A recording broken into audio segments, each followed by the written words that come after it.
May 1942, the Battle of the Coral Sea. I was just a kid in junior high when I read those figures. They stuck with me.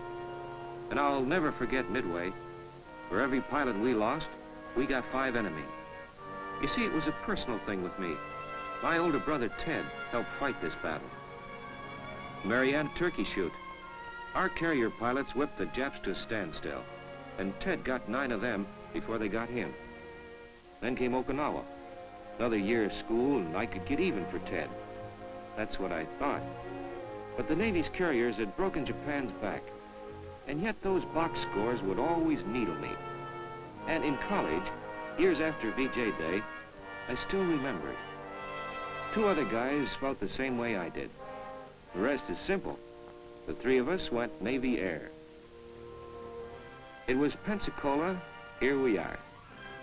This is where the Navy's air arm first developed its muscle. And it didn't take long to find how it's done. No wasted time and plenty of hard work. We were already in class and hard at it within a few hours after we arrived and checked in at this Annapolis of the Air. There was me, Phillips, and my 2 buddies from college, Tony Mettes, easygoing, level-headed, and Skip Krangle, a little on the cocky side, but a likable guy. We were told right from the start that the Navy realizes that this training course must give as much as it demands, and it does. But a lot depends on the attitude of the students. So, here we were, all of us at the bottom rung of a rough, tough ladder of study and physical conditioning. The Greeks had a word for it, a strong mind and a strong body. And today in naval pre-flight training, things haven't changed a bit. But a lot of it was more sport than work. And later on, we discovered just why the Naval Air Training Command put so much emphasis on the physical side of the flight training syllabus. An essential of modern flying, it speeds up to and exceeding that of sound, demands a body that can really take it. Military training is also an integral part of the physical program, and so is swimming. When a man does most of his flying over water, it sort of helps to know how, just in case. Navy regs are a must for all students at Pensacola. Many of the traditions and customs of the United States Navy have sprung directly from these regulations, some of which are as old as our country. A few of them can even be attributed to John Paul Jones himself. Everything that airplanes are made of must become second nature to a future Navy pilot. Flying is the same as any other business. You don't know what you should know. How can you tell anyone else if something's wrong? So we study motors, from the gas engine job to the newest and finest of jet-propelled engines that'll pick you up and get you there faster than man has ever traveled before. When you have the throttle of this baby in your hand, you're there before you even get a chance to get started. Not too long ago, weather was a tough problem for pilots to cope with. But today, through the science of aerology, we're taught how to meet this problem, study it, interpret it, and beat it. Long before the real thing, takeoffs and landings are made with the 12BK trainer, which accurately simulates flying with the student in control. Other ingenious devices familiarize the Navy's flight students with the tools of their trade. The elaborate cycloramic link trainer faithfully reproduces the conditions and problems of actual flight maneuvers. And the celestial link trainer develops the student's aptitude for night flying, all of us taking turns at overcoming posed problems in the art of pinpointed navigation. Our instructor took plenty of time with us on the motor test stand, and there was opportunity to study in close-ups the SNJ motor and its instrument panel functioning alongside. Between practical training, outdoor activities, and classroom studies, these were busy, busy days for both instructors and students. There was intensive navigational work with octants and sextants, and by now I thought I was pretty handy at plotting a position. That's what I thought, but my instructor thought otherwise. He told me there's much more to a sextant than ordinarily meets the eye. In the Survival Museum, we found out that crash landing techniques and procedures are a highly developed science in themselves. Emergency equipment provided United States Navy pilots is the best in the world. Learn how to use it and follow standard operational procedures, and you'll know how to land and live on everything from an Arctic glacier to a tropical jungle. We also studied what native plants can be used for food, and of course we found out some can't. Take the sand, the sun, the surf, and a pretty girl, throw in a hot dog and a Coke, stir lightly, and you have something hard to beat. My only mistake was picking this particular day to go swimming. For the next morning, I met the famous Phillip Dunker, with its perfect facsimile of a crash landing at sea and a practical lesson in how to combat the hazards involved.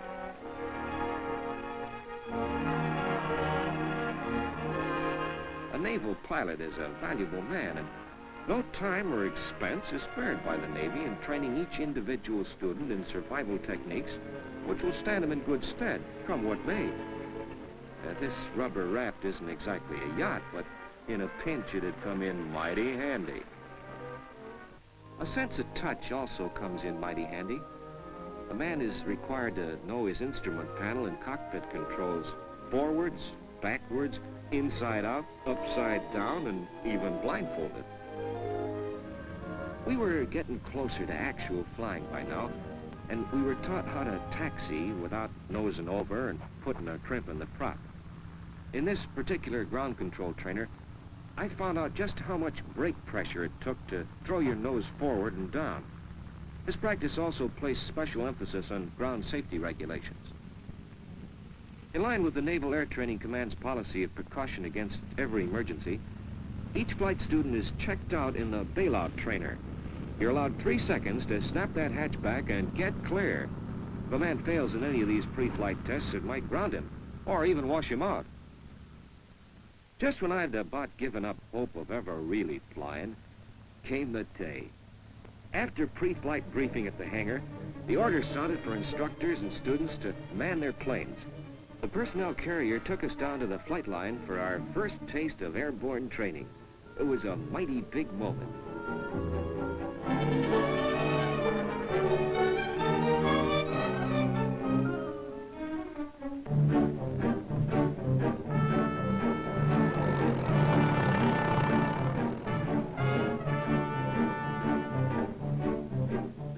My instructor was a Navy combat veteran.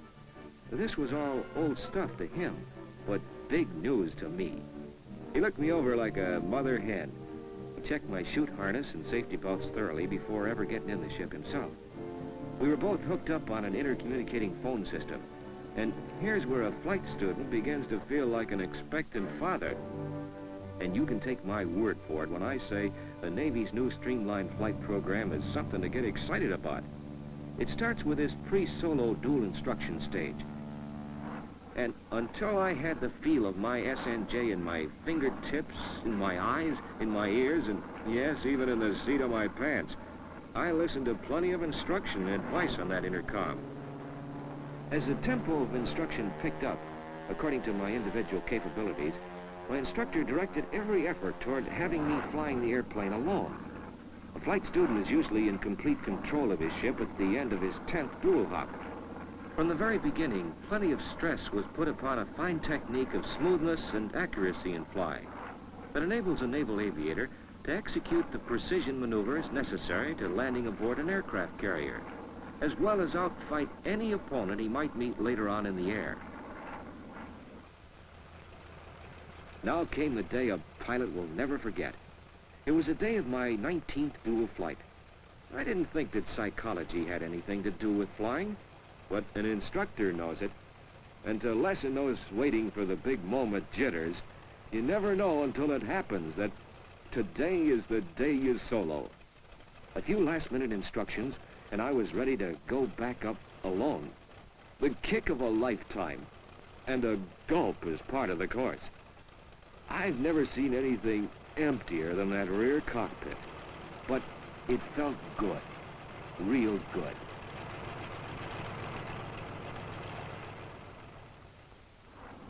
I went upstairs so fast that it sort of took my breath. Then my airplane seemed to relax a little, and I guess I did too. Because to me, those Navy wings of gold were right around the next cloud. But soloing was just a springboard into the rough going still ahead of us. Now, we had further training in instrument and navigational hops, flying radio beams, and as usual, Skip would rather be flying with the waves instead of over them. We were back in trainers and taught correct voice procedures and the technique of radio control maneuvers. Tony seemed to get the hang of it right from the start. Others of us had to work a little harder. Me, for instance. But I knew if I could pass this exercise okay in the trainer, I'd be all right when I put it to use in actual flight. An instructor notes every deviation of course on his plotting table, and usually 2 or 3 students kibitz the movement of the crab as it traces the perfectly simulated flight pattern. Instructions are called in to the student to change compass headings and come in for an instrument landing approach, a maneuver that demands split-second timing and coordination. Skip made a big mistake here. He believed it was all a cinch. But he learned Pensacola requires more than a hot-shot approach to flying. A man must study and concentrate. And our instructor knew what was going on every second inside that hatch. Skip thought you'd just fly 3 sides of a triangle and set her down. He set down all right, but in the middle of the Gulf of Mexico. His flight chart in the cockpit showed him how wrong he was, so he had to do it all over again. That night, Tony and I both told Skip he'd better start bearing down, but he just laughed it off. What's funny to a flight student isn't funny to the training command. The foundation of this new training system is the careful integration of ground checks with aerial practice. And training in instrument flying is as important as any other single thing. Everything I learned in the link trainer now paid off in the air. Finally came the flying. I'd been waiting for acrobatics, and here is where precision really counts. There were slow rolls, loops, snap rolls, precision spins, immelman turns, everything in the book. These maneuvers weren't just for fun. They're a definite part of the training syllabus. For only through mastering these aerial capers can we cope with any flight situation that presents itself later on.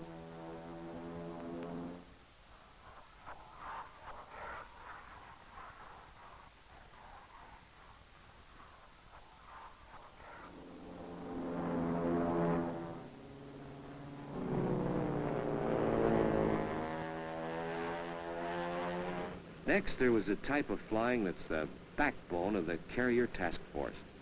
Formation flying that spells teamwork. Even taxiing together, we fishtail to keep an eye out for our buddies. By now, every man knows his SNJ like a member of his own family. Both pilot and plane had a mutual regard and deep respect for one another.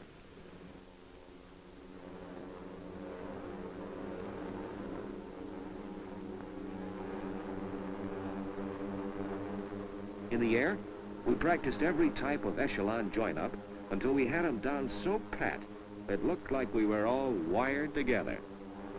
This is really teamwork.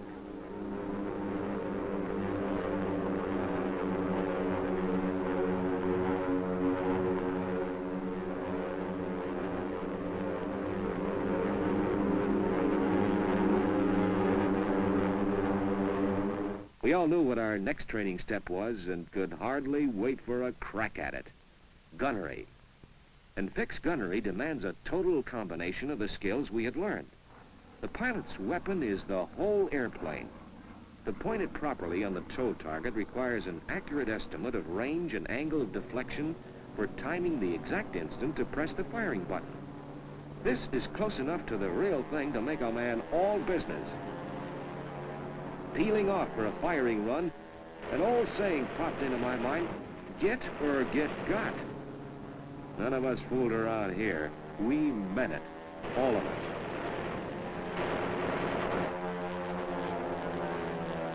Later, on the ground, we tallied up our scores.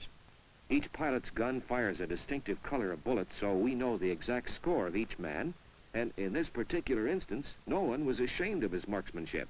Least of all, Tony. If that towed target had been an enemy plane, Tony would have been on his way to being a Navy ace. With a taste of gunnery under our belts, our instructors followed up with a concentrated course in the finer points of fighter tactics. Navy fighter tactics that had proven themselves all the way from the Coral Sea to Japan itself. And now, I knew the reason for the terrific scores rolled up by Navy pilots in combat. I'd found the answers to the figures that had needled me for years. Training films played their part in driving home important points. We could visually analyze the correct and incorrect techniques of fighter tactics. These were lessons that helped us become more expert defensively and more effective offensively.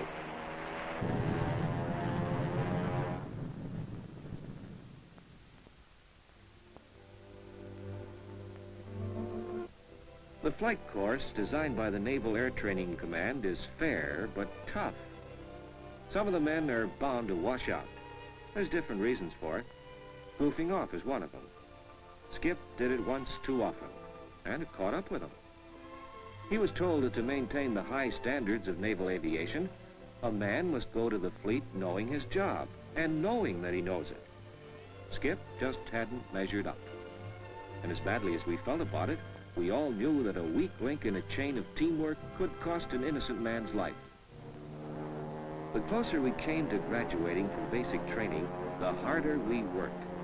We were familiarized with carrier landing procedures, and we met the paddle watch, so called from the paddles used by the carrier landing signal officer to direct the pilot's approach.